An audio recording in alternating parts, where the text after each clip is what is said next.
नमस्कार, मैं रेखा दीक्षित आपका स्वागत करती हूँ अपने YouTube चैनल रेखा दीक्षित में। अभी तक के आपने कथा सुनी अध्याय 20 तक की।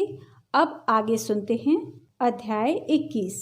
अब ब्रह्मा आदि देवताओं ने नतमस्तक होकर शंकर जी की बड़ी स्तुति की और कहा, हे प्रभु, आप प्रकृति से परे पर ब्रह्म परमेश्वर हैं। आप निर्गुण, निर्विकार और सबके ईश्वर होकर भी नित्य अनेक प्रकार के कर्मों को करते हैं। हे शंकर जी, हम सब ब्रह्मा आदि सब देवता आपके दास हैं। हे देवेश, हे शिव जी, आप प्रसन्न होकर हमारी रक्षा कीजिए। हे नाथ, हम आपकी प्रजा हैं तथा सदा आपकी शरण में रहते हैं।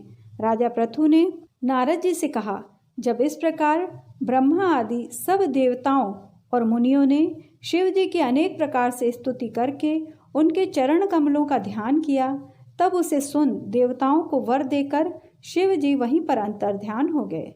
पश्चात शिव जी का यश गाते हुए सब देवता प्रसन्न होकर अपने अपने स्थान को चले गए।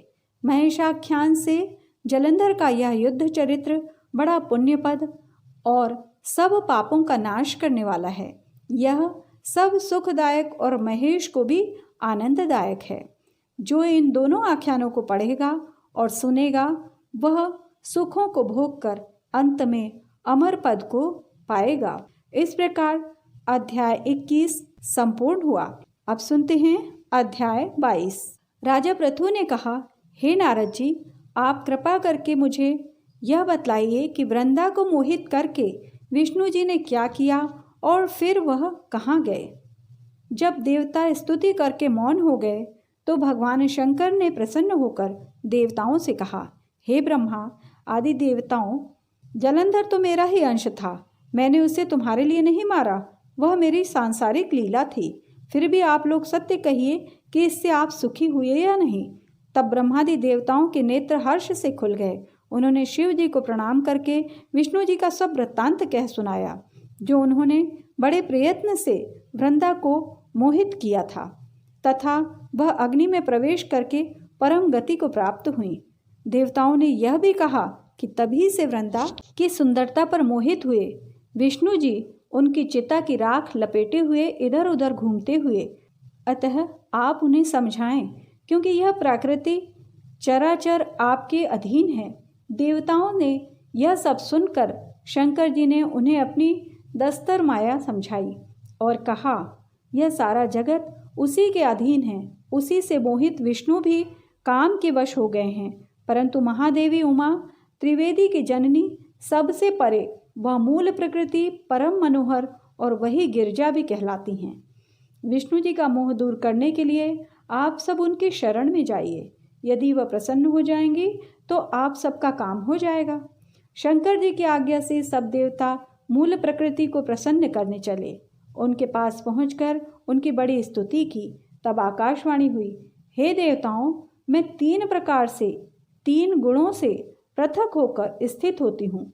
सतगुण से गौरी, रजोगुण से ज्योति रूप हूँ तथा आप लोग मेरी रक्षा से यदि सादर उन देवियों के पास जाओ तो वह तुम्हारे मनोरथ को पूरा करेंगी।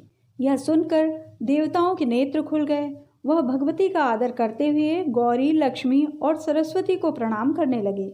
सब देवताओं की भक्ति पूर्वक प्रार्थना से सब देवियां प्रकट हो गईं। सभी देवताओं ने खुश होकर निवेदन किया। तब देवियों ने कुछ बीज देकर कहा, इन्हें ले जाकर दे दो, तुम्हारे सब काम सिद्ध हो जाएंगे। ब्रह्मादि देवता उन बीजों को लेकर विष्णु जी के पास गए। वृंदा की चिता भूमि में डाल दिया, जिससे धात्री, मालती एवं तुलसी प्रकट हुई। विष्णु जी ने जो ही उन स्त्री रूप वाली वनस्पतियों को देखा तो वह उठ बैठे। कामासक्त चित्त से मोहित हो उनसे याचना करने लगे। धात्री व तुलसी ने उनसे प्रीति की तो विष्णु सारा दुख भूलकर देवताओं से नमस्कृत हो अपने लोक को चले गए। वह पूर्ववत सुखी हो शंकर जी का स्मरण करने लगे। यह आख्यान शिव जी की भक्ति देने वाला है।